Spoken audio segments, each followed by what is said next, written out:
Beyond the newsroom, where untold story is revealed. Buli muntu ayagala omuntu alinga nze okubeera mu kibiina kye. Ekyo si kyange kya Katonda gwe neebaza nti ansiiza akazigo okwegombesa. Tosika kapiteni mu kisaawe ng'ate akyateeba, ng'asambisa abiri gombi ne gateeba, ate n'oteekayo okugezesa. Ekibiina kino kyagala mutindo, era mu kiseera kino omutindo ku kaadi y'ebusiro kitegeeza kulonda nze. So toyinza kumbuuza nti akabenje kajja kugwa. Ebuvanjuba nebugwanjuba ewaka wasigala we wasinga. Beyond the newsroom gwe mukutu ogukuleetera ekyo ekisinga katiranga naffe ng'oyita ku noti 771 44 53 ne noti 744 26 45 nabino bikulu tetulanga bafere tetulanga basawo ba kinnansi n'abagwa mu koowe eryo mwebale kutuwagira. Thank you.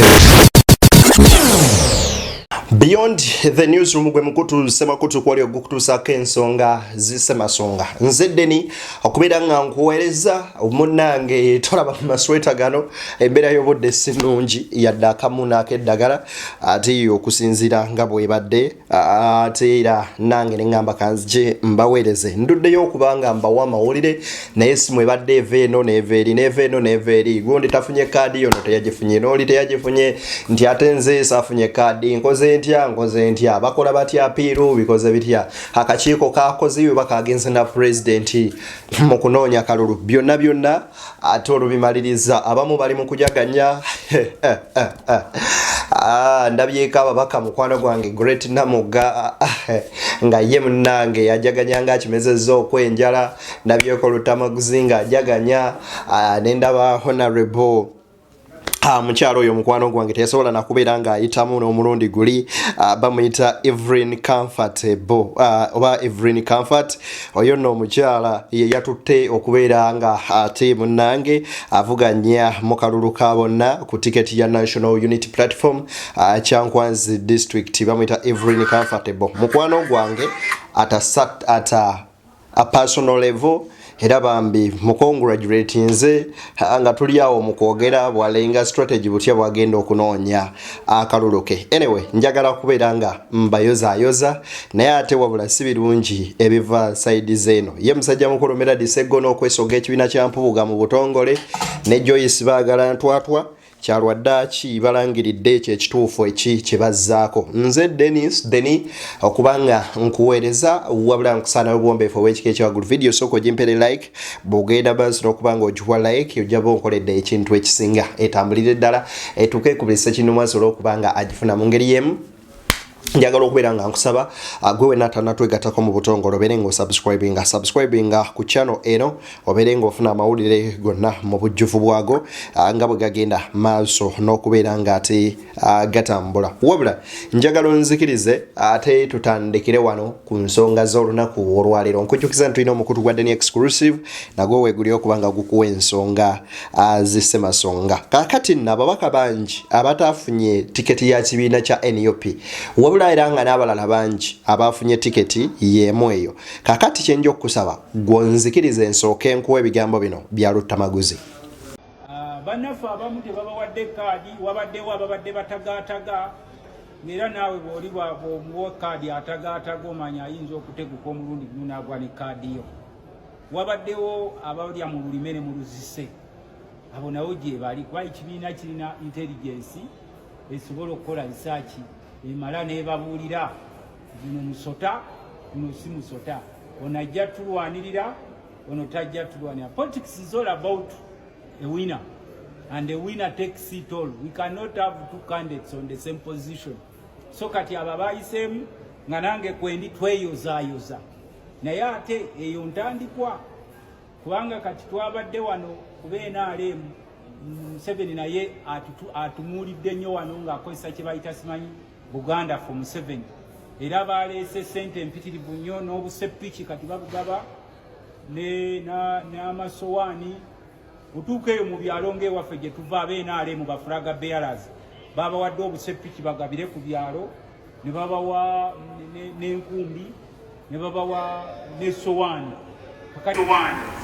mu byonna ebigambo bya Lutamaguzi agamba nti ababaka abawereddwa card abayozaayoza oba abacongratulatinga then n'abataazifunye oba oliawo tebagwamu ssuubi naye ate n'agamba nti abamu ku bo babadde munnange misege egyekwese mu maliba g'endiga wabula nga misege gyennyini egiri awo egirindiridde okuba nga gibalya agamba nti abamu babadde aganaga ng'omuyimbi Khalifa ate nga bayimirira eno neeri balya mu lulime ne mu luzise ekyo nno ebimu ku bintu ebisingira ddala okuba ebyobulabe kaakati nno omubaka Medad Ssegona avuddeyo ye lwatu n'ayogera kiki kyazzaako naye mu bigambo bye agambye mbu ekyo yabadde akisuubira era si kipya tusooke tuwulirize ku mboozi eno ate tweyongereyo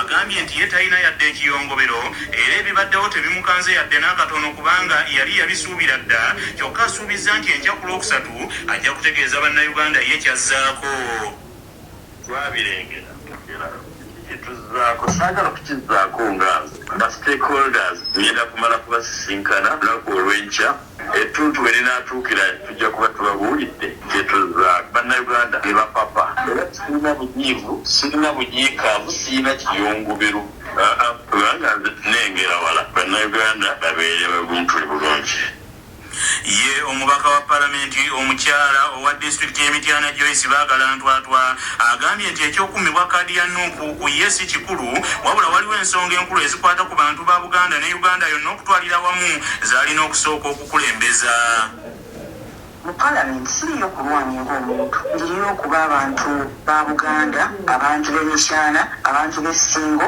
abantu ba Busujju n'olwekyo njagala kubagumya nti wakati wange n'abantu b'emikyana tujja kubeera n'okukkaanya ku kifo njagala kuwoola abantu ba Ssaabasajja bonna nsabira n'ebisujju okujja okwaniza Kamala byonna nteekateeka y'emmwanyi terimba kubanga mmanyi ebimu bisobola okubeerawo naye ate waliwo ebintu eby'enkizo mu kiseera gye tuba tubeeramu byonna tujja kubiyitamu ekibiina ekya National Unity Party Joyce Bagaala ne munne nga bw'obawulidde be bamu ku bantu abatafunye kaadi ya kibiina kya National Unity Platform.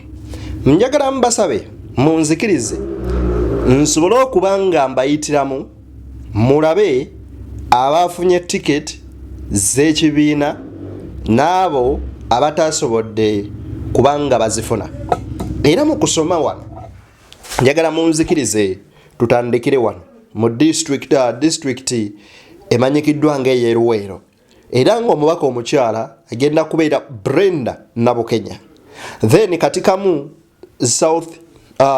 katikamu County North agenda kubeera Sekabira Dennis then katikamu South ajja kubeera Kirumira Hussein Hassan then Bamunanika oyo agenda kubeera Honorable Sekitoleko Robert then Nakaseke Woman MP Nakawooya Esther then Nakaseke Central Alan Mayanja Nakaseke North County oyo Kayanja Geoffrey then Nakaseke South oyo bamuyita Lutamaguzi Semakula Paulson then Nakasongola Woman MP Mahoro Shaloni Emily then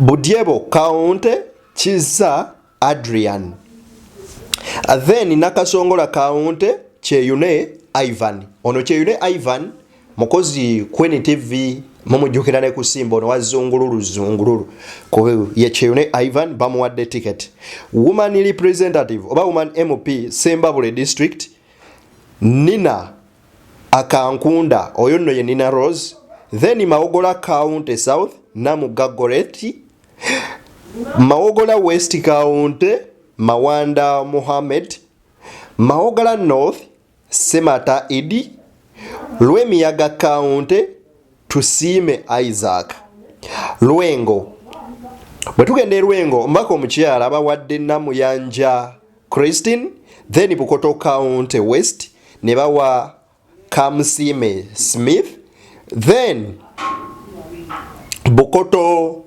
County Midwest ne bawa Nabalamba Asmat. Then Bukoto County South ne bawa Hakim Chiza Saula, yes. Then Chotera woman MP Nantongo Fortunate Rose Kakuto Geoffrey Rutaya Chotera Lukwago John Paul Mpalanyi. Betweyongerayo Kalungu West ombako omukyala Shakira Namiro Zinga. Then Kalungu West Sewungu Josephat Seguya Gonzaga. Kalungu East Chiruluta Yusuf Junior Nkeretanyi. Finally Nkeretanyi afunye ticket nekubakadde eyazeeyo Honorable amanyikidwa nga Sewungu. Then Lakai woman MP Nalubega Grace Kochi County Chigundu Eliabu Sango. Then Buyamba constituency Atwine Abel. Then Kalangala woman representative Nachimoli Helen, congratulations my honorable. Then Bukoto County Central tubadde Bujumba County nga tukyali mu Kalangala oyo Semakula Rajab. Then Kyamuswa County Daudi Nkambo Senungi bebafunye ticket mu Kalangala. Then we tugende Masaka woman MP Namutawe Joan. Bukoto County Central Chivumbi Jamil. Bukoto County East Kanyike Ronald Evans. Then we tugenda Masaka City woman MP oba woman representative Nalubowa Rose.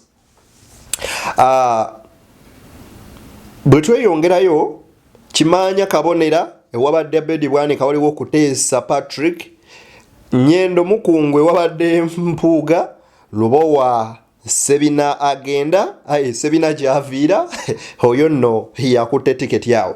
Bwetweyongerayoko waneeno mu Bukomansimbi tulina woman MP agenda berani Nanyondo Veronica Namaganda. Then Bukomansimbi North County Nsereko Christopher Kayongo. Then we tugenda mu Bukomansimbi South County waliwo musajja mukulu amanyikiddwa nga Kayemba Geoffrey Solo. So Kayemba Solo agenze maaso n'okuddamu okufuna tiketi y'ekibiina kya National Unity Platform. Then bwe tugenda eri nkugambye mu Lyantonde wano woman MP Nalubega Halima Zalwango. Then kwoteeka Kabula County waliyo mugenyi Semanda. Then bwe tugenda mu Mubende municipality Mubende omukyala bawadde Nanyanzi Hope Ferista. Then Mubende municipality Nabawanuka Sumaya.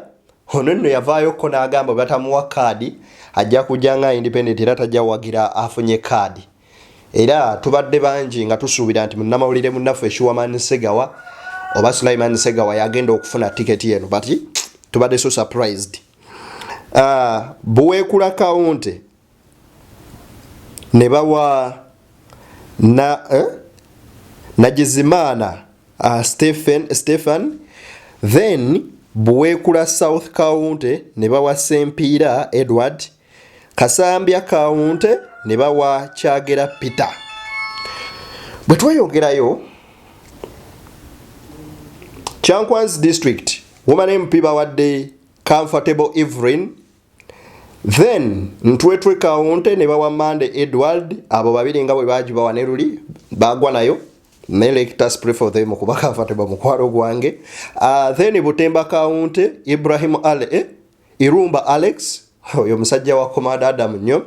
Then Kiboga woman representative Kaya Christine Nachimwero, congratulations MP wange. Oyo chali wange. Then Kiboga East County Musoke Michael Travis.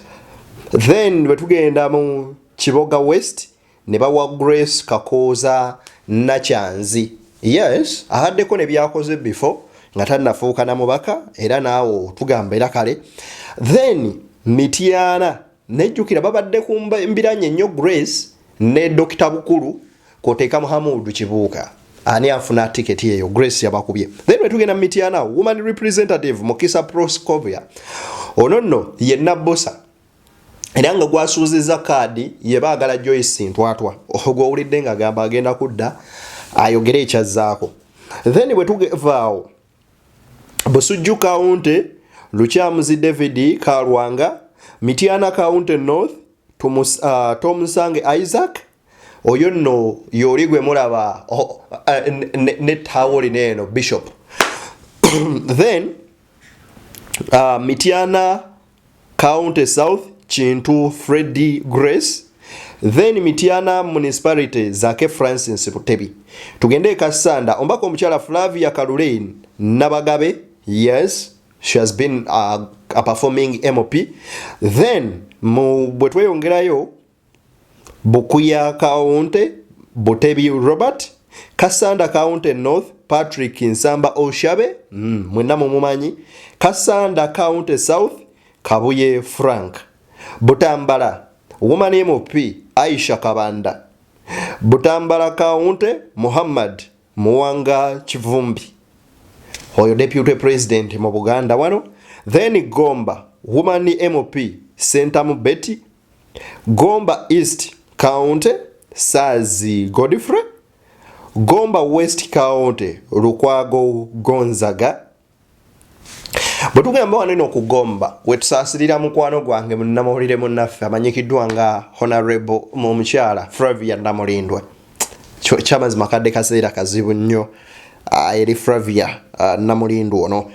Kakati wetugenda MPG woman representative oba woman MP oyo bazeemu okubeera nga evaluating abamutunuulire balabe ani agenda okujja. Mawokota County North Kiyaga Hilary oba Dr. Hilda Mani. Then Mawokota County South Sejemba Martin. Bwetugenda e Buvuma omubaka omukyala Mugabi Susan. Then Buvuma Island County Katamba File. Bwetweyongerayo Kayunga woman MOP Nakwedde Harriet, Bale County Tebandeke Charles oyo mumutegeera, Ntenjeru County North Sally Frederick Kafero, Ntenjeru County South Nsanja Patrick. Then wetugenda e Buyikwe woman MOP Nabatanzi Farida, Lugazi Municipality Serubula Stefan. Then wetugenda e Buyikwe County South Kanabi Jime. Bwetugenda Njeru Municipality Musanje Moses Rukanga. Mukono woman MOP oyo bakyamutunulamu, Mukono County North Kiwanuka Abdallah, Mukono County South Maseruka Robert, Nakifuma County Kiwanuka Sulaiman, Mukono Municipality Betty Nambozi Bachireke. Kampala woman MOP Shamemu Malende, congratulations Council. Kawempe South Nalukola Elias Luyimbazi. Kawempe North Kawempe North Nalukola Elias Luyimbazi. Kawempe South Nyanzi Fred Sentam ono ye baba loyi mwamukoze bubi. Kale Nakawa East Division Alex Wise wa Mufumbiro nga aliruzira yafunye ticket. Nakawa West Division Joero Bisekezi Senyonyi. Lubaga North Kawalia Abubeka. Lubaga South Nasolo Eugenia. Makindye West Division Zahala Luyirika. Wano simanyi lwaki. Makindye East Division Kasirye Nganda Ali oyo ye mulya nyama bajjeyo Nyeko Derrick Nyeko. Then Kampala Central Division David Lewis Lubongoya.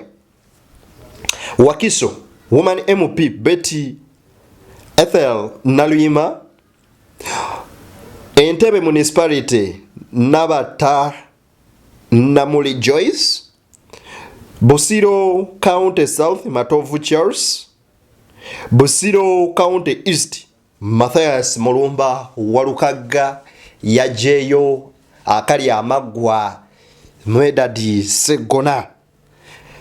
Kakati Central Region iwano wetugenda Busiro County North Semaganda Ronald, Chaddondo East Mwadanku Nyingi, Machindye Ssaabagabo Municipality, Serukenya David, Nansana Municipality, Zambali Brasio Mukasa, Chila Municipality, George Musisi okubanga agenda kutunka ne musajja mukulu amanyikiddwako obulungi ennyo nnyini ddala.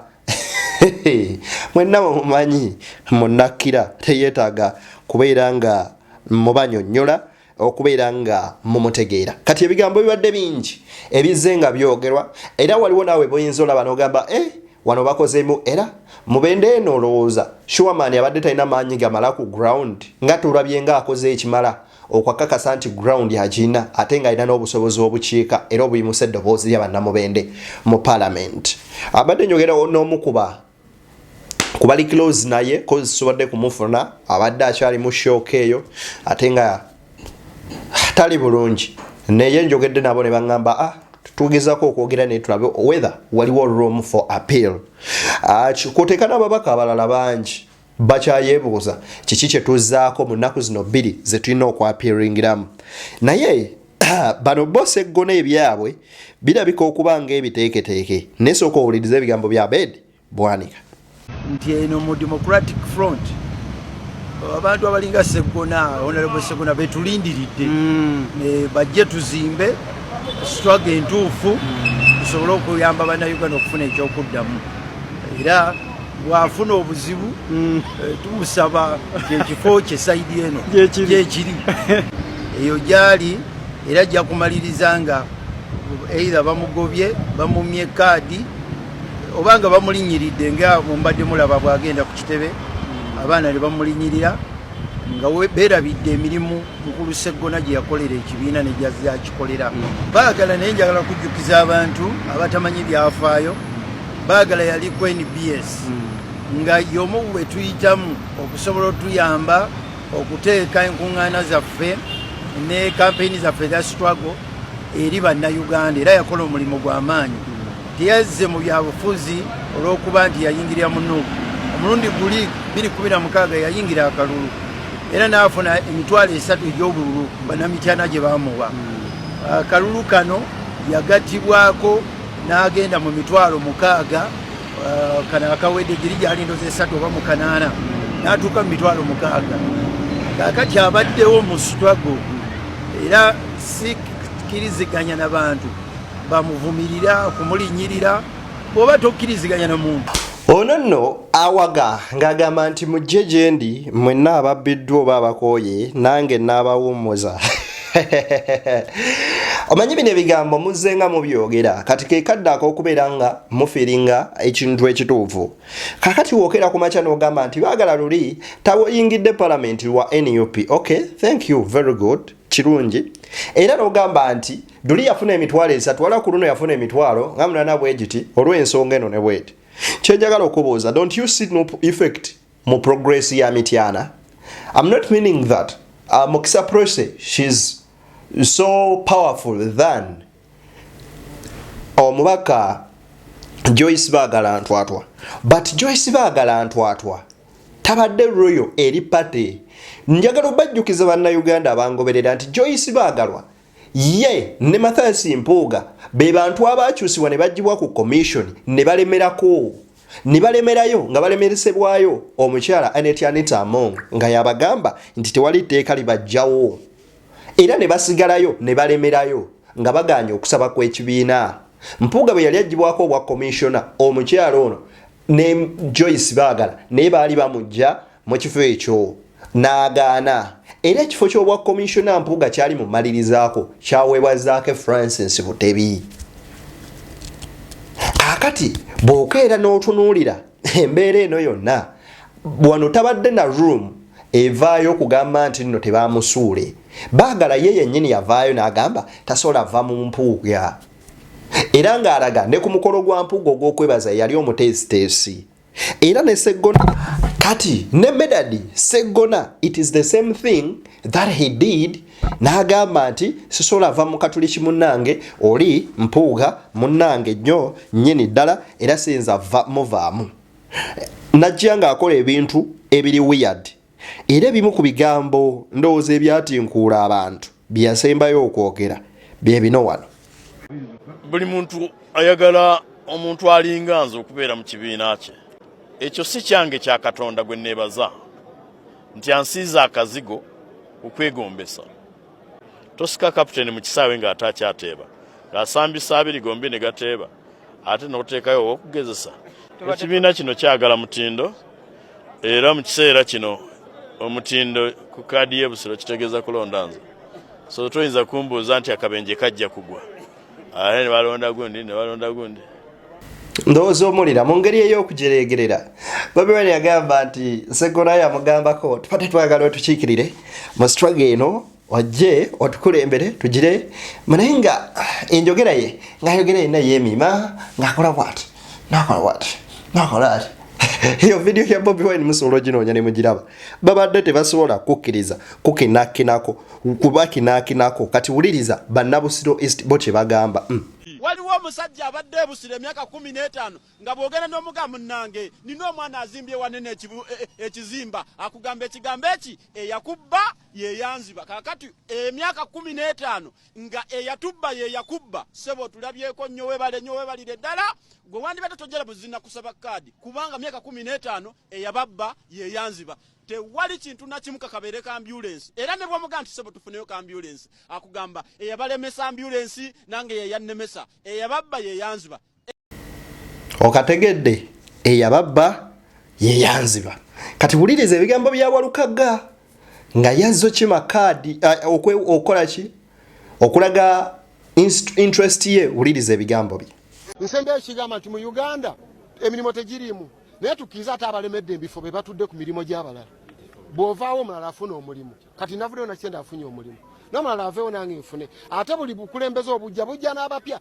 kati oli abadde n'akakundi k'abantu nga 10 balya nabo batambula nabo bateesa nabo kati ate ngenda kujja n'abapya birowooze bipya nange 10 babipya ebitwala busiro mu maaso biri bisanyaladde birina okukomakaawo abantu nja babuulira bye ngenda bakolera ebyo byendaba nga bye babulamu bye beetaaga era kyekyandeese ya Uganda yakwongerako buli wamu kwongerako ttaffaali ne Roma tebagizimbira lunaku lumu.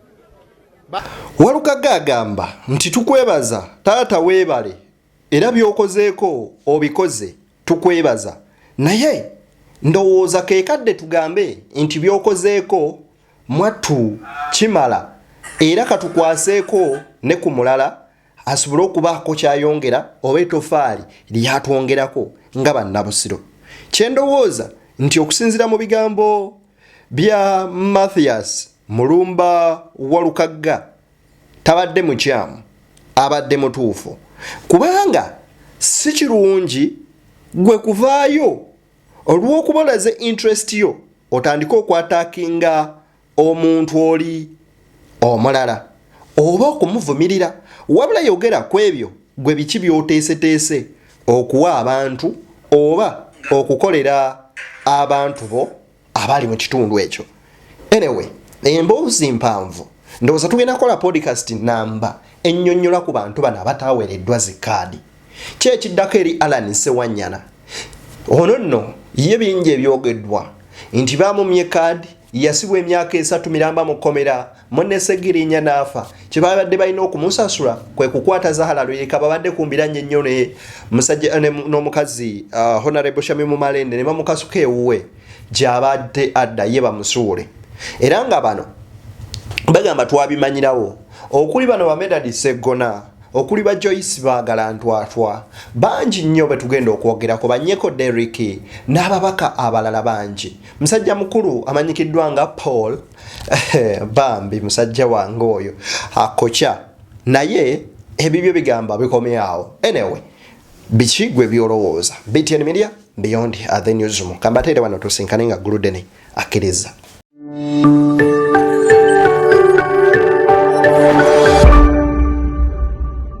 Beyond the Newsroom, where untold story is revealed.